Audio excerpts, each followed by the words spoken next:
लग्नानंतर होईलच प्रेम च्या आजच्या भागामध्ये आपण बघणार आहोत बीनमध्ये सापडलेल्या सँडीच्या फोटोवरून पार्थ, काव्या, नंदिनी आणि जीवा सँडीचा शोध घेत हॉस्पिटलपर्यंत पोहोचतात.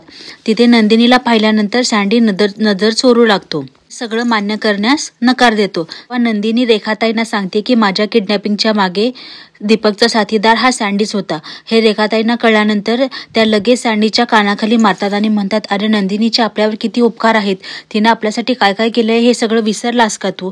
तरी तू अशा गोष्टींमध्ये तू कशी काय तिला साथ देऊ शकतोस? सँडी म्हणतो की माझा नाईलाज होता. माझी बायको 5 महिन्यांची गरोदर होती आणि मला सोनोग्राफीसाठी पैसे पाहिजे होते. तेव्हा नाईलाजाने मी दीपकची साथ दिली. मी कसलाही गुन्हा माझ्या स्वतःवर घेणार नाही आणि मी तुमची कसलीही मदत करू शकत नाही.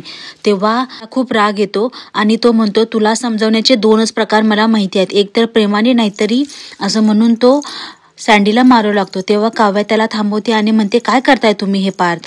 तेवढ्यात नंदिनी पुढे येते आणि म्हणते, जोडून तुम्हाला विनंती करते, हा माझ्या अस्तित्वाच्या माझ्या चारित्र्याचा प्रश्न आहे.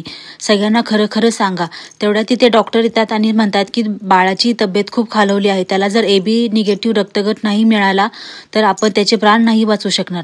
तेव्हा नंदिनी पुढे येऊन म्हणते, माझा ब्लड ग्रुप AB निगेटिव्ह आहे असं म्हणून रक्त द्यायला तयार होते. आतमध्ये जाताना ती सँडीला म्हणते की अडलेल्या बाईला आणि नडलेल्या पुरुषाला नेहमी मदत करावी.